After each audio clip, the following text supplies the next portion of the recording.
Hello and welcome to the Ganga pharmacy. आज हम continue करेंगे हमारा जो लास्ट टॉपिक था होम्योस्टैसिस। पहले रिवाइज करते हैं, कल हमने क्या क्या कंप्लीट कर लिया था। होम्योस्टैसिस की डिफिनीशन की थी हमने, maintenance of nearly constant internal environment. ठीक है, हमारी जो बॉडी है वो अपना इंटरनल एनवायरनमेंट कांस्टेंट करके रखता है या नियरली कांस्टेंट करके रखता है। ठीक है, सपोज ये एक बैलेंस्ड स्टेट है, ठीक है, या इसको कहते हैं सेट पॉइंट। ठीक है, अब इस रेंज में ये इसकी नॉर्मल रेंज है, इसका सेट पॉइंट है। तो ये प्रोसेस अगर ज़्यादा होगी, ठीक है, तो भी प्रॉब्लम है, और अगर स्लो डाउन हो जाएगी कोई भी प्रोसेस तो भी प्रॉब्लम है। तो होम्योस्टैसिस का वर्क ये रहता है कि इसको नॉर्मल कंडीशन में लेके आना। ठीक है, इतना हम लोगों ने डिस्कस कर लिया था और हमने पढ़ा था एक्सटर्नल एनवायरनमेंट या इंटरनल एनवायरनमेंट। अगर सेल के रेस्पेक्ट में बात करें तो सपोज ये सेल है, ठीक है, ये कुछ एक बड़ी सेल है, कुछ छोटी छोटी सेल्स हैं। सपोज ये सेल है और इसका ये इंट्रासेलुलर फ्लूइड है, यहाँ पर एक्स्ट्रा सेलुलर फ्लूइड है। अब जो भी जैसे ट्रांसपोर्ट मैकेनिज्म्स होती हैं, ट्रांसपोर्ट होता है इनमें, सपोज कोई एक एग्जांपल लेते हैं, वाटर ट्रांसपोर्ट देख लेते हैं। ठीक है, अब वाटर ट्रांसपोर्ट होता है एक्वापोरिन के थ्रू। ठीक है, तो अब एक्स्ट्रा सेलुलर फ्लूइड से अब अगर ज़्यादा वाटर सेल के अंदर ट्रांसपोर्ट होता है तो क्या हो सकता है, हमारी सेल है वो उसका साइज बढ़ जाएगा। और एक समय ऐसा भी आएगा अगर ट्रांसपोर्ट होता रहा, है ना, वाटर की क्वांटिटी सेल के अंदर बढ़ती रही, है ना, तो क्या होगा, ये बस्ट हो सकती है ना, फट सकती है। इसी तरीके से अगर वाटर की क्वांटिटी कम हो गई तो सेल श्रिंक हो सकती है ना, ऑस्मो रेगुलेशन। ठीक है, तो नेक्स्ट अदर कोई एग्जांपल ले लो, सपोज ग्लूकोज का लेवल है ना, एक नॉर्मल ऑप्टिमम अमाउंट में ही रहना चाहिए। ठीक है, या फिर कोई आयंस हो गए तो उनसे क्या है, होम्योस्टैसिस या नॉर्मल वैल्यू चेंज हो सकती है। तो हमने पढ़ा कि हमारा जो होम्योस्टैसिस मैकेनिज्म है ये इसको ओवरकम करके रखता है या बैलेंस्ड स्टेट में रखता है। इसका जो भी सेट रेंज होता है, कोई भी एक सेट पॉइंट हो गया, उसकी नॉर्मल वैल्यू होगी, नियरली उसके आसपास इस वैल्यू को लाके रख देता है। अब ये कोई भी लिविंग ऑर्गेनिज्म हो, चाहे वो यूनिसेलुलर हो या मल्टी सेलुलर हो, उसको अपनी बॉडी का इंटरनल एनवायरनमेंट नियरली कांस्टेंट रखना ही पड़ता है। अगर वो ऐसा नहीं करता है, नियरली कांस्टेंट एनवायरनमेंट नहीं रखता है, तो उसको सरवाइव करने में प्रॉब्लम्स आती हैं। इसीलिए वो क्या करता है, अपना जो कोर टेम्परेचर है या कोर वैल्यूज़ हैं उनको नॉर्मलाइज करके रखता है।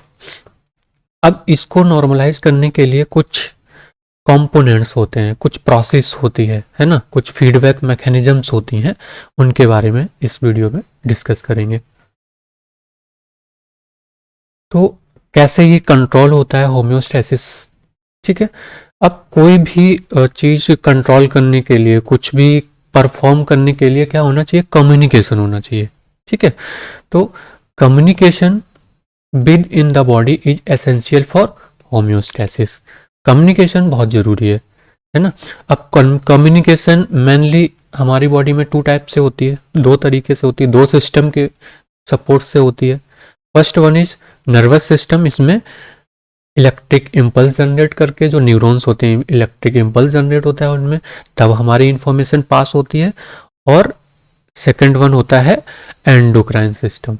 ठीक है, नर्वस सिस्टम हमारा फास्ट एक्टिंग होता है और एंडोक्राइन हमारा नर्वस सिस्टम के कंपैरिजन में स्लो होता है, which is work with the help of hormones, है ना। हार्मोन्स जो कोई एंडोक्राइन ग्लैंड्स होती हैं वो अपने हार्मोन या मैसेज को ड्रॉप करती हैं ब्लड स्ट्रीम में, और ब्लड क्या करता है उस ऑर्गन तक जहाँ पर भी खामियां होती हैं उस वहाँ तक पहुँचाता है इन्फॉर्मेशन को। तो होम्योस्टेसिस कंट्रोल के लिए, रेगुलेशन के लिए हमें कम्युनिकेशन की बहुत महत्व रखता है। इसके 3 कंपोनेंट होते हैं। First one is receptor, controller and effector. ठीक है, अब फर्स्ट कंपोनेंट जो है receptor is the same type of sensor. Receptor को हम सेंसर भी यहां पर समझ सकते हैं, that detect the variation by sending input to the second component. ये क्या करेगा, कोई भी एक्सटर्नल एनवायरनमेंट में कोई भी स्टिमुलस आता है या कोई भी चेंज आता है तो ये इसको डिटेक्ट करेगा, इसको सेंस करेगा, है ना, और डिटेक्ट करके ये इनपुट जो है वो कहाँ भेज देगा, सीधा सेकंड कंपोनेंट को। ठीक है, और किस पाथवे से भेजेगा, एफरेंट पाथवे से। नेक्स्ट जब ये कंट्रोल सिस्टम के पास ये अपना जो इनपुट है भेज दिया इसने, ये इसके अब ये क्या करेगा, इवेल्युएट करेगा उसके सेट पॉइंट को, मतलब इसकी नॉर्मल रेंज क्या थी। सपोज बाहर का टेम्परेचर 45 डिग्री सेल्सियस है और आपकी बॉडी का नॉर्मल सेट पॉइंट क्या है, एक नॉर्मल सेट रेंज है 36.1 से लेके 38 डिग्री सेल्सियस 0.2। तो ये क्या है, इसका एक 37 होगा यहाँ पे, ये क्या है इसका सेट पॉइंट है। ठीक है, तो इसकी रेंज में इसको लाके रखेगा। तो ये पहले रीड करेगा कि इस जो भी स्टिमुलस आया इसके बारे में, इसका सेंटर में हमारे पास क्या एक रेंज है, तो विच लेवल और range which variable is maintain. अब जो भी उसमें वेरिएबिलिटी होगी, ठीक है, शायद सपोज मान लो 38 डिग्री सेल्सियस था, है ना, तो इसको कंट्रोल करके ये ओवर 37 की कमांड इसको भेजेगा। ठीक है, थर्ड कंपोनेंट को। तो वो क्या करेगा कि इसने अपनी कमांड को भेज दिया किसकी हेल्प से, आउटपुट जिसको बोलेंगे, इसने आउटपुट अपना भेजा एफरेंट पाथवे के थ्रू इफेक्टर के पास। अब इफेक्टर क्या करेगा, इसकी जो भी वेरिएबिलिटी है इसको बैलेंस करेगा according to given control centre. जो भी कंट्रोल सिस्टम ने बताया इसको कंट्रोल में करने के बाद, नॉर्मलाइज वैल्यू करने के बाद ये अपना फीडबैक भेज देगा सीधा रिसेप्टर के पास। ठीक है, कैसे ये मैकेनिज्म फॉलो होता है, देखिए ये हमारा होम्योस्टैटिक कंट्रोल मैकेनिज्म है। यहाँ ये एक नॉर्मल वैल्यू है, ठीक है, ये क्या है, नॉर्मल रेंज है। अगर यहाँ से कोई भी स्टिमुलस आया तो ये डिसबैलेंस हो गया। ठीक है, अब यहाँ से क्या आ गए, वेरिएशन आ गए। इस वेरिएशन को डिटेक्ट किया इसने, रिसेप्टर ने इंफॉर्मेशन भेजी कंट्रोल सेंटर पर। ठीक है, with the help of efferent pathway. ठीक है, कंट्रोल ने इंफॉर्मेशन भेज दी एफरेंट पाथवे के थ्रू। अब कंट्रोल सेंटर के पास क्या है, एक सेट पॉइंट रेंज है। ठीक है, एक सेट पॉइंट रेंज है, इसने उसको कैलकुलेट करके और एक आउटपुट दिया। ये यहाँ पे क्या था हमारा, इसने इनपुट भेजा और ये आउटपुट दिया किसको, इफेक्टर को, या हम इसको इफरेंट पाथवे के थ्रू इसने भेजा इफेक्टर के पास। अब ये इफेक्टर क्या करेगा, इस स्टिमुलस को ओवरकम करेगा, कंट्रोल करेगा जैसा भी कंट्रोल सिस्टम ने इसको ऑर्डर दिया है। ठीक है, और ये नॉर्मल सेट रेंज में लाके रख देगा और यहां से ये फीडबैक भेज देगा किसके पास, रिसेप्टर के पास। ठीक है, कि जो भी वैल्यूज है वो नॉर्मल हो चुकी है। तो ये क्या था हमारा होम्योस्टैसिस कंट्रोल, कि हमारी बॉडी में कैसे इस प्रोसेस को कंट्रोल किया जाता है। अब इसमें कुछ फीडबैक सिस्टम होते हैं। ठीक है,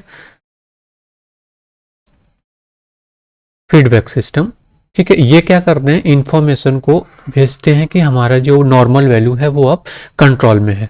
ठीक है, अब क्या है, फर्स्ट वन, दो फीडबैक मैकेनिज्म्स होती हैं इसमें, एक पॉजिटिव फीडबैक मैकेनिज्म और एक negative feedback mechanism. Negative feedback mechanism में क्या होता है, a negative feedback system is a process that oppose a variation in a control condition। ये चाहे कोई भी रेंज है, चाहे ज़्यादा हो और चाहे कम हो, चाहे बढ़ रहा हो या कम हो रहा हो, इसको क्या करेगा, ये नॉर्मल रेंज में लाता है, उसके अपोजिट काम करता है, मतलब उसके नेगेटिव में काम करता है। इसीलिए इसको हम क्या बोलते हैं, negative feedback mechanism. Most of our bodies mechanism is done by negative feedback system, not positive. ज़्यादातर रिएक्शंस या मेनली 90 to 95% जो जितनी भी प्रोसेसेस होती हैं होम्योस्टेसिस की, वो सारी की सारी हैंडल करता है कौन, नेगेटिव फीडबैक सिस्टम। ठीक है, कैसे, फॉर एग्जांपल कोई भी स्टिमुलस आया और उस स्टिमुलस ने क्या किया, ब्लड प्रेशर को इंक्रीज कर दिया। ठीक है, कोई भी स्टिमुलस आया, उसने ब्लड प्रेशर को बढ़ा दिया। अब इसको किसने डिटेक्ट किया, रिसेप्टर ने।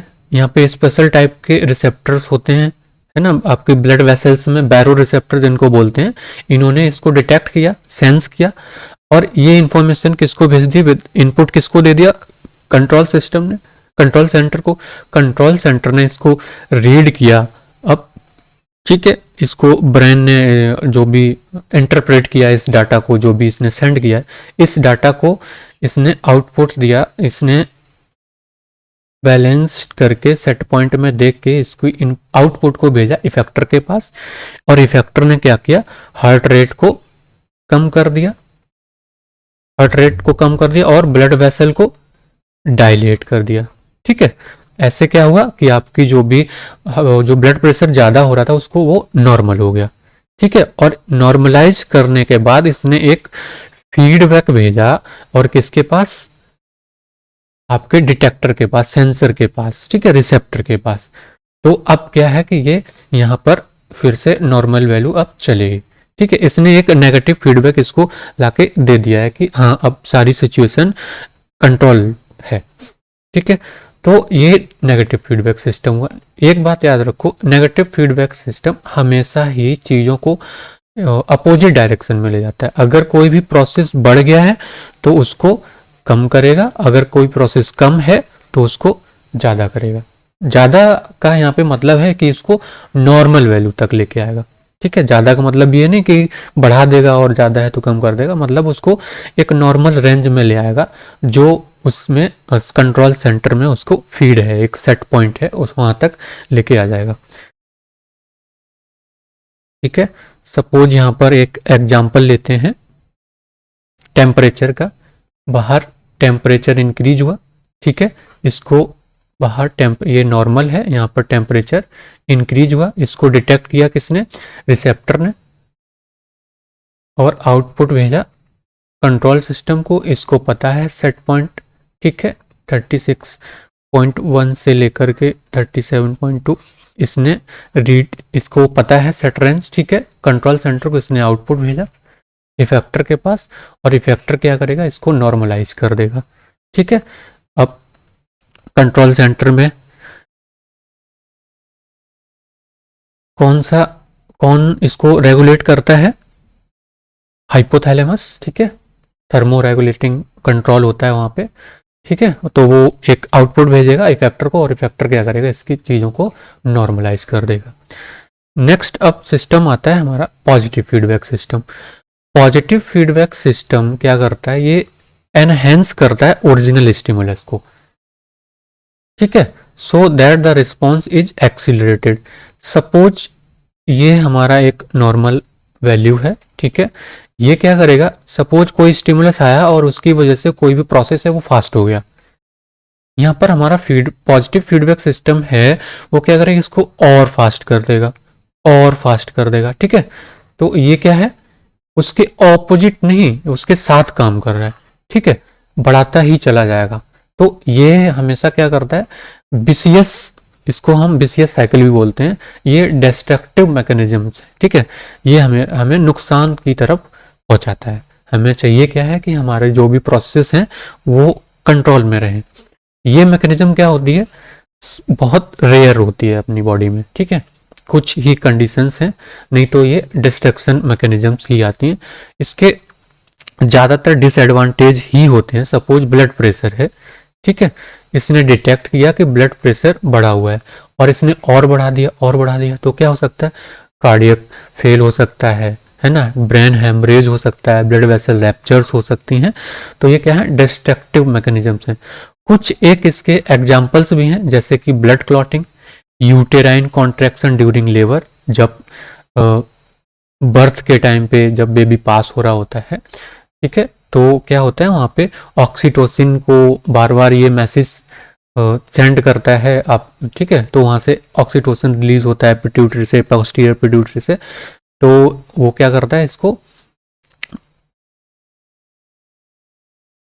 जितना ही ऑक्सीटोसिन को बार बार रिलीज होता रहता है, उसके रिलीज बढ़ता रहता है, जिसकी वजह से क्या होता है, स्ट्रेच मसल्स जितनी भी होती हैं वो कॉन्ट्रैक्ट करते हैं और हमारा बेबी इजीली बाहर आता है।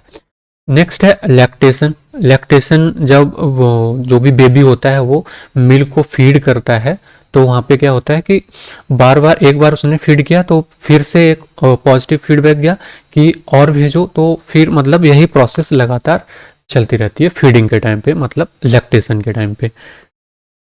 अब ये इसका एग्जाम्पल है ब्लड क्लॉटिंग का, ठीक है, पॉजिटिव फीडबैक के अंदर सपोज कोई ब्लड वेसल है, रैप्चर हुआ, ठीक है, वहां से ब्लड फ्लो हो रहा है यहाँ पे, ठीक है, ब्लड फ्लो हो रहा है। अब यहाँ से कोई ये मैसेज गया, ठीक है, कंट्रोल सेंटर के पास, और यहाँ से जितना भी ब्लड फ्लो हो रहा है उसमें क्या है, केमिकल्स बाहर आउटसाइड निकल रहे हैं, ठीक है। ये केमिकल्स क्या करेंगे, एक इंफॉर्मेशन को भेजेंगे। ये यहाँ से जो केमिकल्स हैं इंफॉर्मेशन भेजेंगे, यहाँ से क्या होगा, प्लेटलेट्स का एग्रीगेशन होना स्टार्ट होगा, ठीक है, नॉर्मली यही होता है, ठीक है,